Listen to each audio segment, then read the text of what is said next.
Halo, assalamualaikum warahmatullahi wabarakatuh. Teman-teman, kembali lagi di channel SPIF SPMI DKI Jakarta. Hari ini spesial, kita punya kedatangan tamu, Agus Salim, sebagai salah satu aktivis buruh di Federasi Serikat Pekerja Metal Indonesia, SPIF SPMI DKI Jakarta. Kita mau tanya-tanya nih teman-teman ya, bicara berserikat, kemudian ter-PHK, kemudian aktif di serikat buruh, menjadi aktivis buruh, suka dukanya seperti apa. Nah, Bung Salim, ya, ceritanya gimana sehingganya Bang Salim ini bisa berserikat? Awalnya saya bekerja di sebuah perusahaan swasta bergerak di jasa ya. Jasa. Perbankan dari tahun 2001. Awal 2001.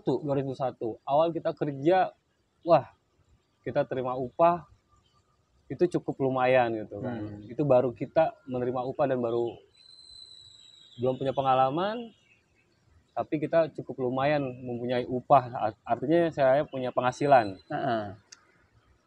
Terus proses berjalan, terjadi adanya perubahan-perubahan terkait kesejahteraan kawan-kawan pekerja, khususnya saya sebagai pekerja waktu itu.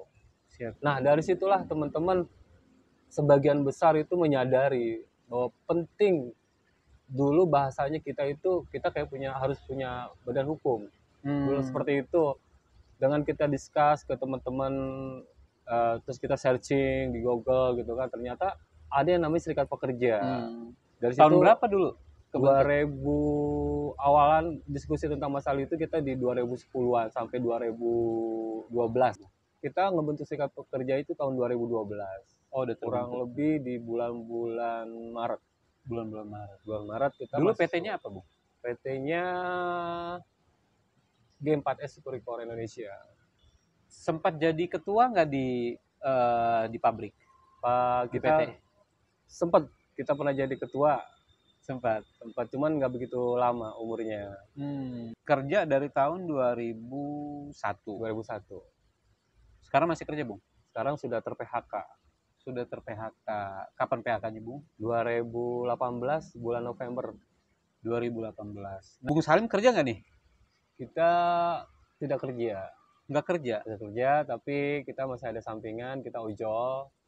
Ojol online. Siap.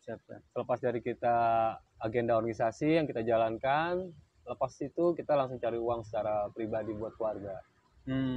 Istri kerja, Bung? Istri alhamdulillah kerja.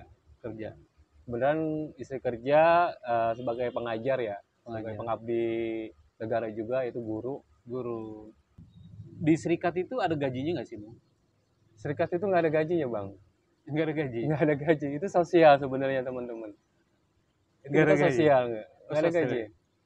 Cuman kita ada yang namanya kebersamaan atau rasa gitu. Ketika kita duduk bareng bersama teman-teman, apalagi teman-teman yang menghadapi perselisihan ya, mereka diskus tentang pekerja, apa hak dan kewajibannya, palingan ya sebatas kopi dan rokok aja, Bung. Anak berapa, Bung? Anak 3, Bang. Anak 3, alhamdulillah istri kerja. Pertanyaannya begini ya teman-teman, maksudnya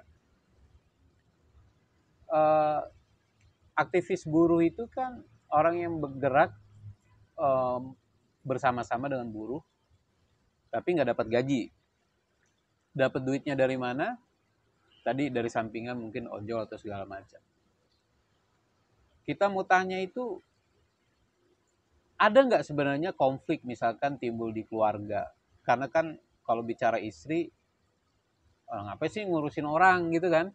Betul. Ngurusin orang tapi nggak dapat duit, nggak dapat upah.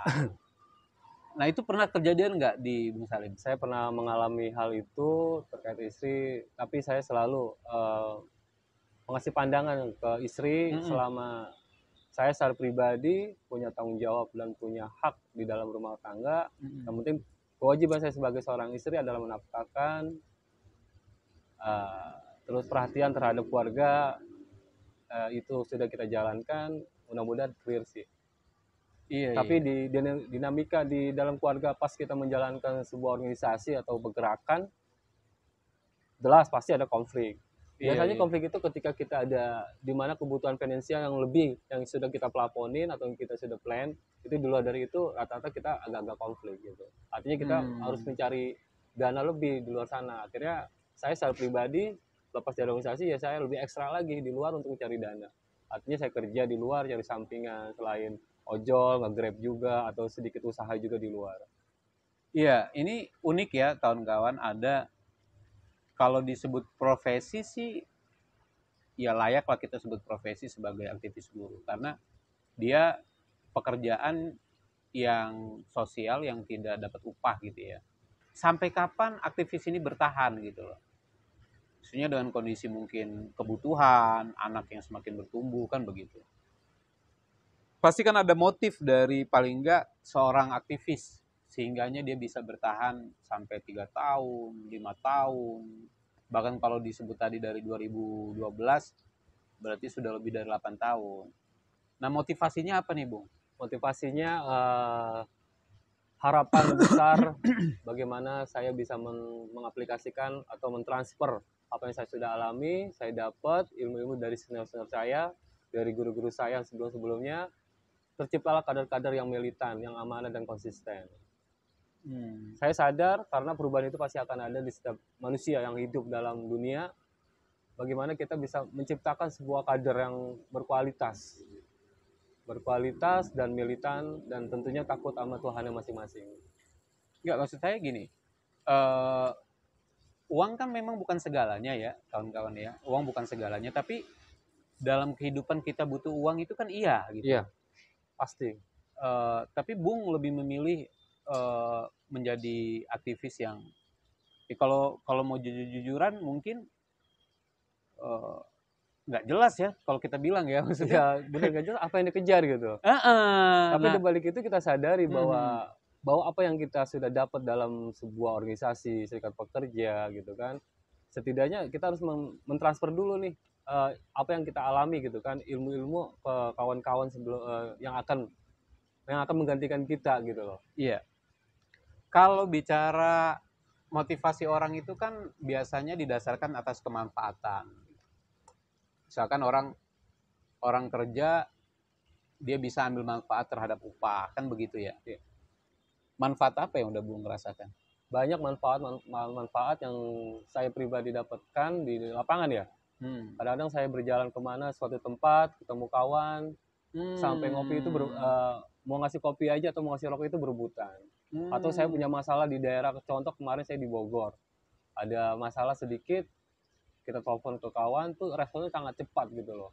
Artinya disitulah manfaat berorganisasi ya, atau bicara aktivis dimanapun kita berdiri, ketika kita ada suatu masalah atau kekurangan, di situ ada kawan-kawan kita. Siap, siap, siap. Tuh kalau teman-teman ya tadi kalau bicara manfaatnya. Nah, kalau sekarang kita mau tanya nih, sedihnya kayak apa sih jadi aktivis itu? Maksudnya orang ada gitu orang yang bertahan lama dengan situasi menjadi aktivis buruh lah, membela kepentingan buruh. Nah, sedihnya itu di mana gitu? Supaya paling enggak nanti ya kita teman-teman yang lain berpikir beberapa kali untuk menjadi aktivis buruh gitu kan.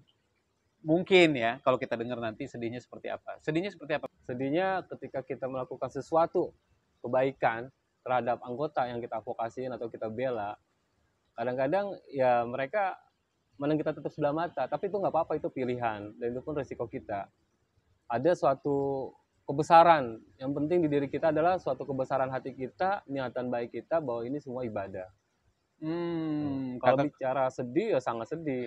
Kita sudah melakukan kebaikan benar-benar ikhlas, nothing tulus, kadang-kadang ya dipandang sebelah mata, ya itulah dinamika organisasi ya. Artinya apapun kita melakukan kebaikan dan kita pun juga nggak harus masa orang untuk suka sama kita atau baik sama kita. jadi kata kuncinya di ibadah Di berarti ibadah, ya. Rasa keyakinan kita akhirnya bisa membuat kita bertahan. usahaan. Besar nggak itu perannya? Peran itu sangat besar. Akhlak dan akidah itu sangat besar. Makanya satu saran juga buat kawan-kawan generasi atau penerus, khususnya perburuhan di Indonesia. Kasihlah ruang toleransi terhadap, mungkin kalau sekelas pabrik ya PUK-PUK dikasih kelas di mana mereka harus mendapatkan keibadaan, artinya ya mereka harus mengenal, misalnya Islam ya, tentang kajian tentang apa sih perjuangan, apa sih yang namanya jihad, apa sih yang dinamakan amanah, maupun di luar dari agama Islam tetap dikasih ruang untuk diskusi. Jadi ada ruang-ruang di mana mereka bisa mendapatkan fondasi atau bicaranya tentang keikhlasan dalam pergerakan atau perjuangan. Baik. Itu kawan-kawan, jadi aktivis buruh terlepas dia lama, baru, pasti ada tadi suka duka. Kalau bicara sukanya jelas rasa kesenangan tadi ya, bahwa ini landasannya ibadah, kemudian bisa menyenangkan saudara, sukanya ya kan, kemudian perkawanan nambah, banyak jaringan. Kalau bicara sedihnya mungkin terbatasnya duit gitu ya, uang, finansial. Itu dulu ya Bung, terima kasih atas waktunya. Kawan-kawan jangan lupa subscribe channel ini jika bermanfaat. Assalamualaikum warahmatullahi wabarakatuh. Waalaikumsalam. Hidup buruh.